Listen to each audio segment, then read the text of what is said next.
Hope Voice เสียงแห่งกำลังใจ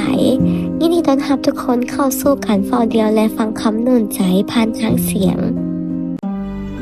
The Purpose Driven Life ชีวิตที่ขับเคลื่อนไปด้วยวัตถุประสงค์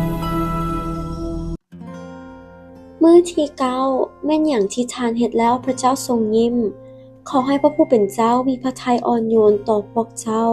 จดเส้นบัญชีบทที่6ข้อที่25ขอพระองค์ทรงอวยพรโดยการทรงสถิตอยู่นำข้าน้อยและทรงสอนข้าน้อยให้รู้จักกฎข้อบัญญัติของพระองค์ในพระคัมภีร์เพลงสรรเสริญบทที่119ข้อที่135รอยยิ้มของพระเจ้าคือเป้าหมายของชีวิตทานเนื่องจากการเฮ็ดให้พระเจ้าพอพระทัยเป็นวัตถุประสงค์อันดับทำอิฐของชีวิตทานฉะนั้นภารกิจที่สำคัญที่สุดของทานก็คือการค้นหาว่าจะเฮ็ดแบบนั้นได้แนวใดพระคัมภีร์กล่าวว่าท่านทั้งหลายจงพยายามเรียนรู้จักว่าเฮ็ดสิ่งใดจึงจะเป็นที่ชอบพระทัยองค์พระผู้เป็นเจ้า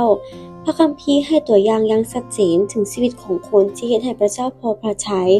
ชื่อของชายผู้นั้นก็คือโนอาห์ในสมัยของโนอาห์ทั่วโลกได้เสื่อมโทรมทางศีลธรรมทุกคนดำเนินชีวิตตามความพอใจของตนเองบ่แม่นตามพระเจ้าพระเจ้าบ่พบไผในโลกนี้ที่จะสนใจเฮ็ดในสิ่งที่พระเจ้าพอพระทัยพระองค์จึงทรงเสียพระทัยและทรงเศร้าพระทัยที่สร้างมนุษย์ขึ้นมาพระเจ้าทรงรังเกียจเผ่าพันธุ์ของมนุษย์หลายจนทรงกล่าวว่าจะทำลายให้หมดแต่มีชายคนหนึ่งที่เฮ็ดให้พระเจ้ายิ้มพระคัมภีร์กล่าวว่าแต่พระผู้เป็นเจ้าทรงพอพระทัยนำโนอาห์เท่านั้น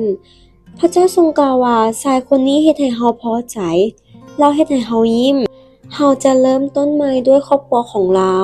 เพราะโนอาห์เฮ็ดให้พระเจ้าพอพระทัยทานและข้าพเจ้าจึงยังมีชีวิตอยู่ในทุกๆวันนี้จากชีวิตของเพิ่นพวกเฮาได้เรียนรู้การแสดงออก5ประการที่เป็นการนมัสการซึ่งเฮ็ดให้พระเจ้ายิ้มออก 1. พระเจ้าทรงยิ้มเมื่อพวกเฮารักพระองค์หลายที่สุดโนอาห์รักพระเจ้าหลายกว่าสิ่งอื่นใดในโลกนี้แม้แต่ในเวลาที่บ่มีไผรักพระองค์เลยพระคัมภีร์บอกพวกเฮาว่าพระเจ้าทรงพอพระทัยนำโนอาห์เพราะเพิ่นเป็นผู้เดียวที่เป็นคนดีและติดสนิทกับพระองค์ความสัมพันธ์คือสิ่งที่พระเจ้าต้องการจากทานหลายที่สุดอันนี้เป็นความจริงที่น่าประหลาดใจที่สุดในจักรวาลคือพระผู้สร้างของเฮาต้องการสามัคคีธรรมร่วมกันกับพวกเฮาพระเจ้าทรงสร้างทานมาเพราะความรักและพระองค์ทรงรอคอยให้ทานรักพระองค์คืนพระองค์ทรงกล่าวว่าสิ่งที่เฮาต้องการหลายที่สุดก็คือให้พวกเจ้ามีความรักมั่นคงบ่แม่นแต่ด้วยการถวายเครื่องบูชาแต่อยากให้พวกเจ้ารู้จักเฮาหลายกว่าการเผาสัตว์ถวายบูชานั้นจากพระคัมภีร์ข้อนี้ท่านสัมผัสได้ถึงความรักอันยิ่งใหญ่ที่พระเจ้าทรงมีต่อท่านหรือบ่พระเจ้าทรงรักท่านอย่างลึกซึ้งและปรารถนาความรักของท่านเป็นการตอบแทนพระองค์รอคอยให้ท่านรู้จักพระองค์และอยู่กับพระองค์อันนี้คือเหตุผลที่ว่าการเรียนรู้ที่จะรักพระเจ้าและรับเอาความรักของพระองค์ควรเป็นเป้าหมายสูงสุดในชีวิตของท่านบ่มีสิ่งอื่นใดที่จะสำคัญใกล้เคียงกับสิ่งนี้และพระเยซูเอิ้นความรักนี้ว่าพระบัญญัติข้อใหญ่ที่สุดพระองค์ทรงกล่าวว่าจงรักองค์พระผู้เป็นเจ้าของเจ้าด้วยสุดใจด้วยสุดจิตและด้วยสุดความคิดของเจ้า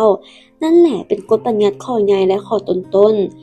2. พระเจ้าทรงยิ้มเมื่อพวกเฮาไว้วางใจในพระองค์อย่างสุดใจเหตุผลข้อที่2ที่โนอาห์เฮ็ดให้พระเจ้าพอพระทัยคือเพิ่นไว้วางใจในพระเจ้าแม้แต่ในยามที่เพิ่นบ่เข้าใจหยังก็ตามพระคัมภีร์กล่าวว่าพอโนอาห์มีความเชื่อนี้พระเจ้าจึงทรงตักเตือนให้รู้ถึงเหตุการณ์ที่ยังบ่ปรากฏเพิ่นจึงย้ำเกตเพื่อให้ครอบครัวของตนพ้นจากความตายและด้วยเหตุนั้นเพิ่นจึงตัดสินลงโทษใส่มนุษย์โลกและได้กลายเป็นผู้รับมรดกคือความชอบธรรมซึ่งเกิดมาจากความเชื่อลองนึกถึงภาพเหตุการณ์นี้วันหนึ่งพระเจ้าสถิตมาหาโนอาห์และกล่าวว่าเฮาผิดหวังต่อมนุษย์ทั่วโลกบ่มีไผคิดถึงเฮานอกจากเจ้าแต่โนอาห์เมื่อเฮาแนมเบิ่งเจ้าเฮาเริ่มยิ้มเฮาพอใจในชีวิตของเจ้าฉะนั้นเฮาจะให้น้ำท่วมโลกและจะเริ่มต้นใหม่กับครอบครัวของเจ้าเฮาอยากให้เจ้าสร้างเรือนใหญ่ซึ่งจะช่วยเจ้าและสัตว์ต่างๆให้รอดตายมีปัญหา3ประการที่อาจเฮ็ดให้โนอาห์เกิดความสงสัยประการทำอิฐโนอาห์บ่เคยเห็นฝนตกมาก่อน เพราะก่อนหน้านั้นพระเจ้าทรงให้น้ำไหลออกมาจากพื้นดินเพื่อเลี้ยงผิวโลกประการที่2โนอาห์อยู่ห่างจากมหาสมุทรที่ใกล้ที่สุดหลายกว่า100กิโลถึงแม้ว่าเพิ่นจะเห็นรู้วิธีสร้างเรือแต่เพิ่นจะนำมันไปลงน้ำได้แนวใดประการที่3มีปัญหาในการรวบรวมสัตว์ทั้งหลายและยังต้องเบิ่งแยงมันอีกแต่โนอาห์บ่ได้จมหรือแก้ตัวเพิ่นไว้วางใจในพระเจ้าอย่างสุดใจและนั้นได้เฮ็ดให้พระเจ้ายิ้มออกการไว้วางใจในพระเจ้าอย่างสุดจิตหมายถึงการเชื่อว่าพระเจ้าทรงรู้ว่าอันใดดีที่สุดสำหรับชีวิตของท่านไว้วางใจว่าพระองค์จะทรงรักษาพันธสัญญาของพระองค์จะทรงช่วยท่านแก้ปัญหาและจะทรงเฮ็ดให้สิ่งที่เป็นไปบ่ได้เมื่อฮอดยามจำเป็นพระคัมภีร์กล่าวว่าแต่พระผู้เป็นเจ้าทรงพอพระทัยในคนที่ยำเกรงพระองค์ในคนที่ความหวังของตนอยู่ในความเมตตาของพระองค์โนอาห์ใช้เวลา120ปีเพื่อสร้างเรือนใหญ่ข้าพเจ้าคิดว่าเพิ่นคงพบกับช่วงเวลาแห่งความท้อถอยใจหลายครั้งผ่านไปหลายปีบ่มีสัญญาณใดๆบ่งบอกว่าฝนจะตกเพิ่นคงถูกวิพากษ์วิจารณ์แบบบ่มีป่านี้ป่าน้อมบางคนบอกว่าเพิ่นเป็นบ้าคิดว่าพระเจ้าว่ากับตนเองข้าพเจ้านึกถึงภาพลูกๆของโนอาห์ที่ต้องอับอายเพราะเรือนใหญ่ที่กำลังสร้างนั้นอยู่เดินหน้าบ้านของพวกเขาแต่ถึงปานนั้นโนอาห์ก็ยังไว้วางใจในพระเจ้าต่อไปมีด้านใดในชีวิตของท่านที่ต้องไว้วางใจในพระเจ้าอย่างสุดใจการไว้วางใจเป็นการนมัสการชนิดหนึ่งเช่นเดียวกันกับพ่อแม่พอใจเมื่อลูกๆวางใจในความรักและสติปัญญาของพวกเพิ่นความเชื่อของท่านก็เฮ็ดให้พระเจ้ามีความสุขพระคัมภีร์กล่าวว่าแต่ถ้าบ่มีความเชื่อแล้วจะเป็นที่พอพระทัยพระเจ้าบ่ได้3. พระเจ้าทรงยิ้มเมื่อเฮาเชื่อฟังพระองค์อย่างสุดใจการช่วยประชากรสัตว์ให้รอดจากน้ำท่วมโลกนั้นจำเป็นต้องใช้ความไว้วางใจในการบริหารจัดการที่ซับซ้อนและต้องคำนึงถึงรายละเอียดต่างๆทุกสิ่งที่ต้องเฮ็ดตามที่พระเจ้าทรงระบุไว้พระเจ้าบ่ได้กล่าวว่าโนอาห์เอ้ยจงสร้างเรือขึ้นลำหนึ่งตามที่เจ้ามักพระองค์ทรงให้คำสั่งที่ละเอียดหลายทั้งขนาดรูปร่างและวัสดุที่ใช้ในการสร้างเรือรวมทั้งจำนวนที่แตกต่างกันของสัตว์แต่ละชนิดที่ต้องนำขึ้นเรือพระคัมภีร์บอกเฮาว่าโนอาห์ตอบสนองแนวใดแน่โนอาห์เฮ็ดให้ทุกอย่างตามที่พระเจ้าได้สั่งไว้สังเกตว่าโนอาห์เชื่อฟังทุกประการบ่ได้ยกเว้นคำสั่งใดๆเลยและเพิ่นเชื่อฟังอย่างแน่นอนตามแบบและตามกำหนดเวลาที่พระเจ้าทรงต้องการให้เฮ็ดนั่นแม่นการเชื่อฟังอย่างสุดใจมันจึงบ่แม่นเรื่องแปลกหยังที่พระเจ้าจะยิ้มให้โนอาห์ถ้าพระเจ้าบอกท่านให้สร้างเรือใหญ่ท่านบ่คิดว่าท่านอาจจะมีคำถามหรือโต้แย้งหรือการต่อรองอย่างแน่บ่แต่โนอาห์บ่มีอาการแบบนั้นเลยเพิ่นเชื่อฟังพระเจ้าอย่างสุดใจหมายความว่าเพิ่นเฮ็ดสิ่งที่พระเจ้าทรงบัญชาโดยบ่ต่อรองหรือลังเลใจท่านจะเฮ็ดโดยบ่ลังเลเลยหรือพ่อแม่ทุกคนรู้ว่าการเชื่อฟังที่ซักซ่าก็บ่ต่างหยังจากการบ่เชื่อฟังพระเจ้าบ่จำเป็นต้องให้คำอธิบายหรือเหตุผลสำหรับทุกสิ่งที่พระองค์ทรงบัญชาให้ท่านเฮ็ดความเข้าใจนั้นสามารถรอได้แต่การเชื่อฟังรอท่าบ่ได้การเชื่อฟังโดยทันทีจะสอนให้ท่านรู้จักพระเจ้าได้หลายกว่าการที่นั่งเรียนพระคัมภีร์ตลอดชีวิตที่จริงแล้วท่านจะบ่มีวันเข้าใจพระบัญชาบางประการจนกว่าท่านจะได้เชื่อฟังพระบัญชานั้นเสียก่อนการเชื่อฟังจะไขกุญแจสู่ความเข้าใจหลายเทื่อพวกเรามักเสนอกับพระเจ้าว่าเฮาจะเชื่อฟังบางส่วนพวกเราอยากเลือกพระบัญชาที่ตนเองจะเชื่อฟังพวกเราสร้างรายการบัญชาที่เฮามักและเชื่อฟังแต่คำสั่งเหล่านั้นในขณะเดียวกันก็บ่สนใจต่อสิ่งที่เฮาเห็นว่ามันบ่สมเหตุสมผลมันยากมันต้องมีการเสียสละอย่างยิ่งใหญ่หรืออย่างใดอย่างหนึ่งหรือบ่เป็นที่นิยมข้าพเจ้าจะไปโบสถ์แต่บ่ถวาย10 ลดข้าพเจ้าจะอ่านพระคัมภีร์แต่จะบ่ยกโทษแก่ผู้ที่เฮ็ดให้ข้าน้อยเจ็บข้าน้อยเชื่อฟังเป็นเพียงบางส่วนก็คือการบ่เชื่อฟังการเชื่อฟังอย่างหมดใจคือการเฮ็ดตามด้วยความยินดีและด้วยความกระตือรือร้นพระคัมภีร์กล่าวว่าจงเชื่อฟังพระองค์ด้วยความชื่นชมยินดีอันนี้แม่นท่าทีของดาวิด ข้าแต่พระเจ้าขอทรงสอนทางกฎเกณฑ์ของพระองค์แก่ข้าน้อยและข้าน้อยจะรักษาทางนั้นไว้จนสุดปลายยากอบเว้ากับคริสเตียนว่าเจ้าทั้งหลายก็เห็นแล้วว่าผู้ใดจะได้ทรงถือว่าชอบธรรมก่อเนื่องด้วยการปฏิบัติและบ่แม่นด้วยความเชื่อฟังเพียงอย่างเดียวพระคัมภีร์ของพระเจ้าบอกชัดเจนว่าท่านบ่สามารถเฮ็ดสิ่งใดสิ่งหนึ่งเพื่อแลกเอาความรอดได้เพราะความรอดพ้นเกิดขึ้นโดยพระคุณเท่านั้นบ่แม่นโดยความพยายามของท่านแต่ในฐานะลูกของพระเจ้าท่านสามารถเฮ็ดให้พระบิดาในสวรรค์พอพระทัยได้โดยการเชื่อฟังการกระทำทุกอย่างที่เป็นการเชื่อฟังล้วนแต่เป็นการนมัสการคือกันเป็นหยังการเชื่อฟังจึงเฮ็ดให้พระเจ้าพอพระทัยหลายเพราะมันแสดงว่าท่านรักพระองค์แท้ๆพระเยซูทรงกล่าวว่าถ้าท่านทั้งหลายรักเฮาท่านก็จะถือรักษาข้อบัญญัติของเฮา4. พระเจ้าทรงยิ้มเมื่อทานสืบต่อสรรเสริญและขอบพระคุณพระองค์มีเพียง 2-3 อย่างที่เฮ็ดให้พวกเรารู้สึกดีหลายคือการได้รับคำย่องยอและชมเชยอย่างจริงใจจากคนอื่นพระเจ้าก็ทรงมักแบบนั้นคือกันพระองค์ทรงยิ้มเมื่อพวกเราแสดงถึงการเทิดทูนและความกตัญญูต่อพระองค์ชีวิตของโนอาห์เฮ็ดให้พระเจ้าพอพระทัยเพราะว่าเพิ่นดำเนินชีวิตด้วยจิตใจที่สรรเสริญและขอบพระคุณสิ่งทำอิฐที่โนอาห์เฮ็ดหลังจากรอดตายจากน้ำท่วมคือการแสดงขอบพระคุณต่อพระเจ้าของเพิ่นโดยการถวายเครื่องบูชาพระคัมภีร์กล่าวว่าขั้นต่อมาโนอาห์ได้สร้างแทนบูชาถวายแด่พระผู้เป็นเจ้ามาฆ่าเผาถวายเทิงแทนบูชานั้นย้อนการถวายบูชาของพระเยซูพวกเราจึงบ่ต้องถวายสัตว์บูชาแบบโนอาห์อีกแต่พวกเราต้องถวายเฮาทั้งหลายถวายคำสรรเสริญเป็นเครื่องบูชาแด่พระเจ้าและถวายเครื่องบูชาขอบพระคุณพวกเราสรรเสริญพระเจ้าที่ทรงเป็นแบบที่พระองค์เป็นพวกเราขอบคุณพระเจ้าเพราะสิ่งที่พระองค์ทรงกระทำดาวิดกล่าวว่าข้าน้อยจะสรรเสริญพระนามพระเจ้าในบทเพลงข้าน้อยจะยกย่องพระองค์ด้วยการโมทนาขอบพระคุณการนั้นจะเป็นที่พอพระทัยพระผู้เป็นเจ้าสิ่งอัศจรรย์จะเกิดขึ้นเมื่อเฮาถวายคำสรรเสริญและคำขอบพระคุณแด่พระเจ้าเมื่อเฮาเฮ็ดให้พระเจ้าเบิกบานพระทัยหัวใจของเฮาก็จะเต็มไปด้วยความยินดีแม่ของข้าพระเจ้ามักเฮ็ดอาหารให้ข้าพระเจ้ากินแม้นแต่หลังจากที่ข้าพระเจ้าแต่งงานนำเคลียร์แล้วเมื่อพวกเฮาไปเยี่ยมพ่อแม่ของข้าพระเจ้าแม่ก็จะเตรียมงานเลี้ยงสุดพิเศษที่เพิ่นเฮ็ดอาหารเองความสุขที่สุดอย่างหนึ่งในชีวิตของเพิ่นคือการนั่งเบิ่งพวกเฮาที่เป็นลูกๆกินข้าวและมักที่เพิ่นได้เตรียมไว้ให้ยิ่งพวกเฮามากินอาหารที่เพิ่นเตรียมหลายเท่าใดเพิ่นก็ยิ่งมีความสุขหลายเท่านั้นแต่พวกเฮาเองก็มักเฮ็ดให้พ่อแม่พอใจนำโดยการแสดงออกว่าเฮามักกินอาหารที่เพิ่นแต่งมันดีต่อทั้งสองฝ่ายในขณะที่ข้าพระเจ้าพร้อมกินอาหารอย่างแซ่บนัวข้าพระเจ้าก็เว้าชมเชยและย่องยอแม่ไปนำข้าพระเจ้าตั้งใจว่าบ่เพียงแต่ข้าพระเจ้าจะยินดีนำอาหารแซ่บๆแล้วข้าพระเจ้าจะเฮ็ดให้พ่อแม่พอใจด้วยและทุกคนก็มีความสุขการนมัสการก็ให้ผลดีทั้งสองด้านคือกันพวกเฮามักสิ่งที่พระเจ้าได้ทรงกระทำเพื่อเฮาและเมื่อเฮาแสดงออกว่าเฮามักสิ่งนั้นมันก็เฮ็ดให้พระเจ้ายินดีคือกันแต่มันยิ่งเพิ่มความยินดีของเฮาด้วยพระธรรมเพลงสรรเสริญกล่าวว่าแต่ขอให้คนชอบธรรมชื่นบานให้พวกเขาเต้นโดดต่อเบื้องพระพักตร์พระเจ้า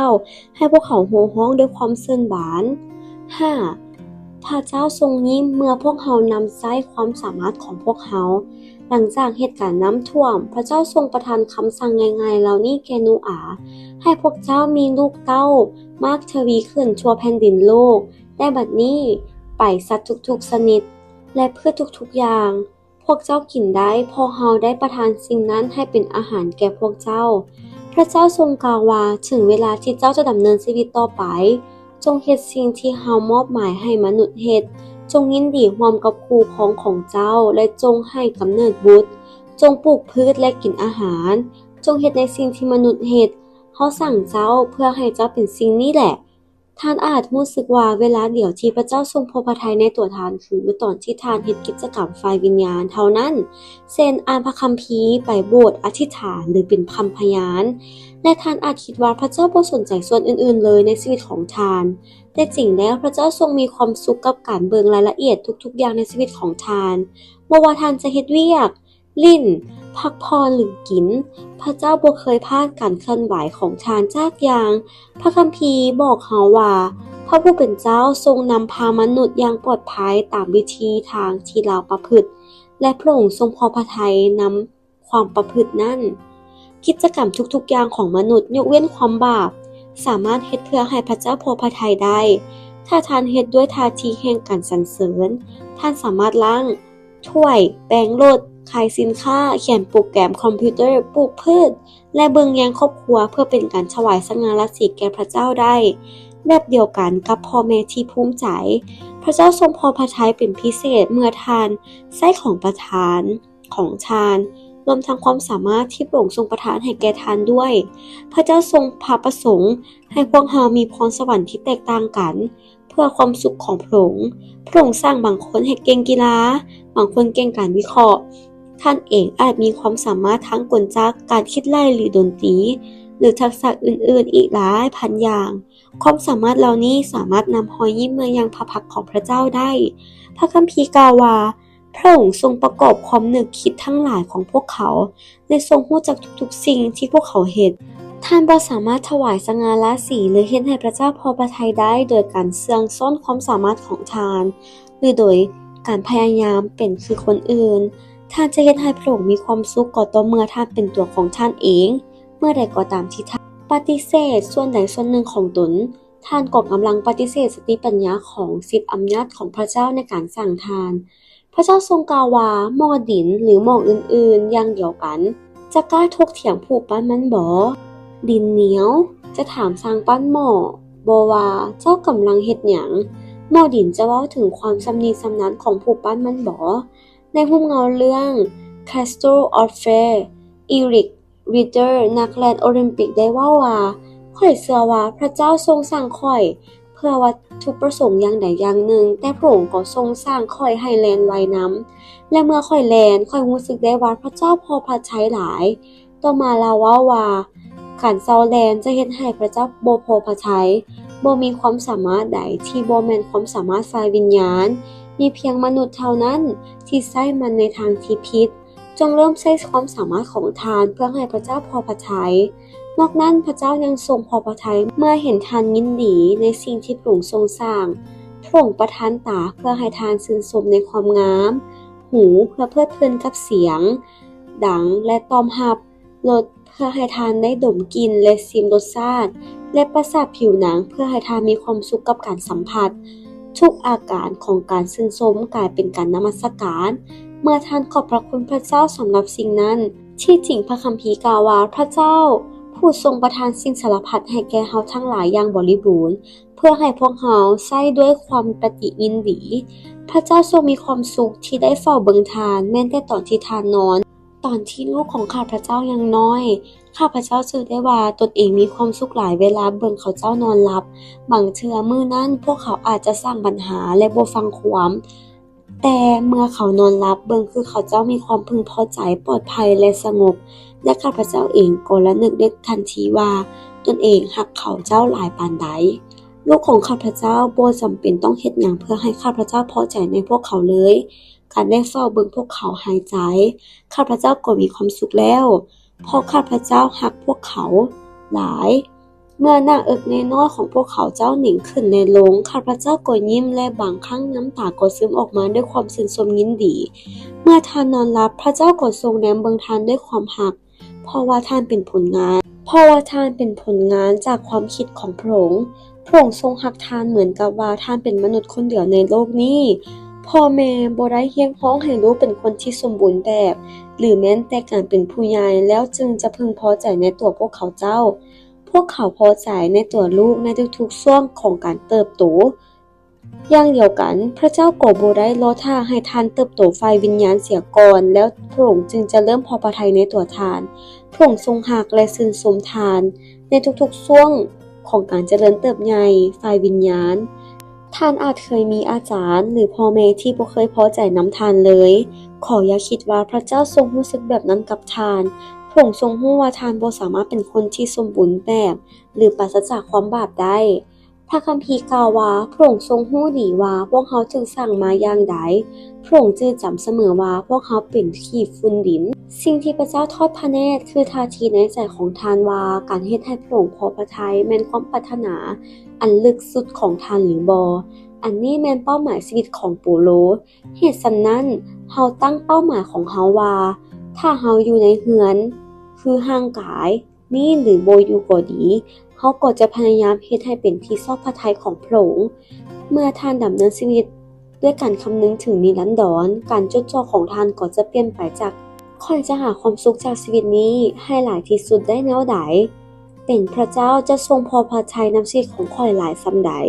พระเจ้าทรงหาคนที่เหมือนกับโนอาห์ในศตวรรษที่21คือคนที่ตั้งใจจะดำเนินชีวิตให้พระเจ้าพอพระทัยพระคัมภีร์กล่าวว่าพระผู้เป็นเจ้าทรงทอดพระเนตรเบิ่งมวลมนุษย์จากสวรรค์เพื่ออยากรู้ว่ามีไผที่เป็นคนฉลาดขับไว้พระองค์ท่านจะตั้งเป้าหมายชีวิตเพื่อเฮ็ดให้พระเจ้าพอพระทัยได้หรือบ่มันมีหลายอย่างที่พระเจ้าจะบ่เฮ็ดให้กับคนที่บ่มีเป้าหมายแบบนี้อย่างเต็มที่วันที่9การคิดถึงวัตถุประสงค์ของข้อยประเด็นสำคัญสำหรับการไต่ตองพระเจ้าทรงยิ้มเมื่อพวกเฮาไว้วางใจในพระองค์อย่างสุดใจเพราะพระคัมภีร์สำหรับการท่องจำแต่พระผู้เป็นเจ้าทรงพอพระทัยในคนที่ยำเกรงพระองค์ในคนที่ความหวังของตนอยู่ในพระเมตตาของพระองค์ในพระคัมภีร์เพลงสรรเสริญบทที่147ข้อที่11คำถามสำหรับการพิจารณาเมื่อพระเจ้าทรงรู้ว่าอันใดดีที่สุดสำหรับข้อยยังมีอันใดในชีวิตของข้อยบ่ที่จำเป็นต้องไว้วางใจในพระเจ้าให้หลายที่สุดแล้วพบกันใหม่ในมื้อที่10เด้อขอให้พระพรของพระเจ้าสำแดงและปรากฏเป็นจริงในชีวิตของพี่น้องทุกคน